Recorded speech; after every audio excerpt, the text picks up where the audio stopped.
Hello everyone, this is Professor Deepika from Siberia Institute of Technology of Electrical and Electronics Department. So in the today's class, we are going to study about the smart grid communications and measurement technology. So this is actually a second chapter in the module 1. In this regard, we have to study about the smart grid communications and measurement technology. So in any system, the communication plays a very important role. And also we have got to know that in a smart grid, it requires the two-way communication. That is, it has to, the communication should happen between the utilities and the consumer. So as we require the communication, so we have to know about what are the different communication technologies we have, and also we have to know the measurement technologies. We have to know the measurement, how much power has been generated, how much power has been consumed, and at what voltage it has generated, and at what voltage it has reached. So every data should be measured. Okay, so therefore in this chapter we are going to study about the communication technologies and the measurement technologies. So in this image you can have a better idea about how the communication will happen, or why the communication and the measurement technologies are required. So you can see here, so this is whole power system you can observe. We have a generating stations, we have a transmission grid, we have a distribution stations or the substations we have, and also we have the consumers and the industrial consumers. So therefore you can observe over here. So let us say, you can see here, so these are the distributed and the central generation unit. So in the central generation unit, the power may generated from thermal power plant, or the nuclear power plant, or the some other power plant. And we have a distributed generation, like we can generate the power nearby. So therefore we have a we have wind power stations, we have a solar towers or solar power stations. So from there we can actually generate the power. And we have a transmission grids, and we also have the substation. So everywhere you can observe here, so we have a communication and measurement technologies. So why do we require the communication and measurement technologies? Because you can see here we have generated the power. Yes, we have generated the power, but how much power has been generated? So that information should be transmitted to the control center. So that means what, at each and every part we have a we require a communication technology. That means what? So here, as I told you, how much power has been generated, or how much power has been demanded, or at what voltage or at what current the power has been generated. So all these data should be communicated to a control center through a internet. So through a internet technology, or through internet communication technology, we are going to communicate with the control center. So therefore the control center, in the control center, like we are going to measure the data, and all these data will be collected, and all these data will be processed over here. And you can see here we have a transmission grid. So in the transmission grid also, due to climatic conditions, sometimes some fault may happen.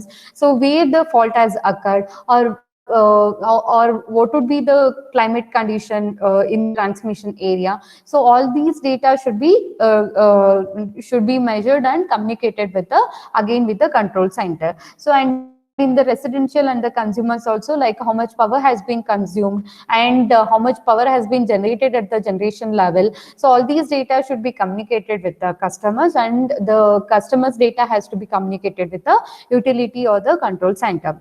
And you can also see here we have a substations, or we have a distribution lines, distribution transformer. All these things are in a safer condition. So all these things should be communicated with the communications control center. And coming to a maintenance, at which part of the distribution line or the transmission line the fault has occurred. So all these data can also be collected, all these data can be measured, and it can be communicated with the control center. So therefore the communication and the measurement technologies plays a very, very, very important role in the smart grid technologies. So coming to communication and measurement, so the technology which measure, monitor and control in real time, and which helps in the functioning of the smart grid. So that we call it as a technology. And the high-speed, fully integrated two-way communication technologies makes the smart grid dynamic, because the high-speed data transfer has to be occur. Like we know that the real-time data has to be collected. If the real-time data has been collected, then we can implement, then we can actually get to know what is actually the peak demand at this particular point of time. So therefore we can include so many power stations, or we can detach the power station. So therefore the high-speed data transfer has to be occur, and the fully integrated system has to be developed, and two-way communication technologies are main important thing for developing the dynamic smart grid. And the advanced communication system for distribution automation can be done by the RTU and the SCADA. So that means what? The remote terminal unit and the SCADA systems are very important for developing advanced communication systems. And the innovation tool software will also communicate with appliance in homes are required. So coming to first, what is RTU? So RTU can be abbreviated as remote terminal unit, or remote telemetry unit, or remote telecontrol unit. So we can call the RTU in this way. It is a microprocessor controlled electronic device that interface objects in the physical world to a distributed control system, or the SCADA system, by transmitting telemetry data to a master system, and by using the messages from the master supervisory system to control the connected object. So you can see here, so this is the image regarding to the RTU, and it is basically a microprocessor controlled device. So you can see here, it is going to control the physical data. It is going to collect the physical data, and this data will be interconnected or communicated with the master terminal unit. So you can see here, like if we have any substation or the power station, we are going to install the RTO at different places of a power system, or we are going to install the RTO at different parts of the substation, wherein we are going to collect the data, like what is the status of the circuit breaker, or what is the status of bus bar, or what is the status of relays. So every data, or how much power has been transferring, or at what voltage it is happening, or what is the status of transformers we have used. So all these data will be physical data, right? So this physical data will be collected by a RTU, and these data will be communicated with the master terminal unit. So therefore the RTU act as an interface between the physical world data and the software data, or the SCADA system. And this SCADA system will be given to or this MTU data, that is the master terminal unit data, will be given to operator console. So therefore we can control the operation. And this can be happen in the otherwise also, like if I want to remove, or if I want to cut off the one circuit breaker, then the information can be given to RTU, because it is a microprocessor based system. So therefore if we give any command to the RTU, then that command will be implemented by using a RTU also. So therefore RTU can collect the data, and it can transfer the data to MTU unit, and also it collects the data from the MTU unit, and it controls the physical world, or it is going to control the physical devices in the power system. And you can also observe here, so we have a server, printer, all these things can also be communicated with the same thing. So you can see here, so we have a physical, so these are the RTU we have installed. So the RTU can collect the data, these are the RTU unit. This can collect the data from the transmission line or different parts of the system, and it will be communicated with the control center. And this is also RTU unit. So it is going to, like we have a different sensors, like we have the motor, and we have the different sensor, and we have the, so the different sensor data will be collected by the RTU, and these data can be communicated with the control center.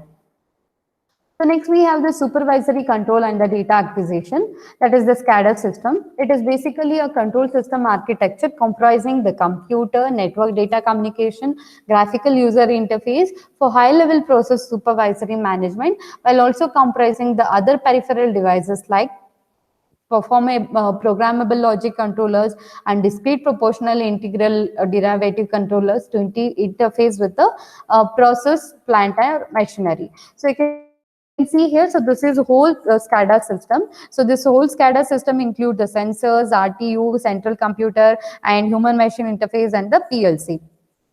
So here you can observe, so the sensor data, like sensor is nothing but a device which is going to sense the physical changes. So that physical changes will be sensed by the sensor. Like let's say some voltage has changed, or let's say or let's say some climatic condition has changed. So that data will be sensed by the sensor, and that data will be transmitted to a RTU. Now RTU will collect the data from the sensor, and it is something like acts as a interface unit, and now this data will be transmitted to a central computer for processing. So once the computer processes the data, and that can be given to a human machine interface for controlling further actions.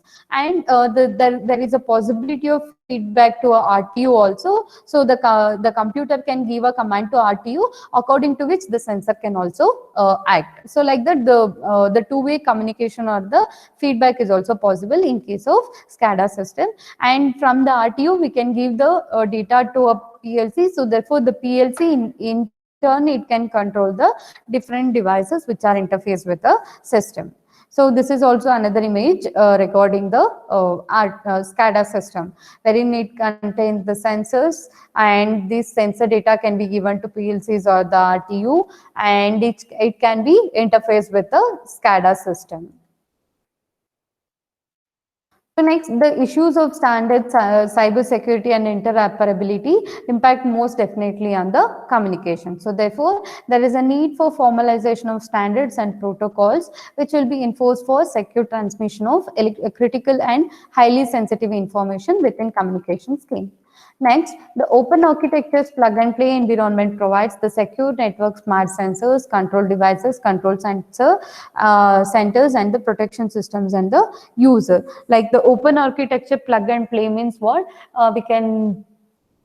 We can include the so many devices when we require, and we can disconnect the system when we not required. So therefore that plug and play system, it requires the sensor, it requires the control devices, it requires the control centers, protection systems, and the user. So next we have the different possible wired and wireless communication technology. So that we'll discuss in the next video. Thanks for watching the video.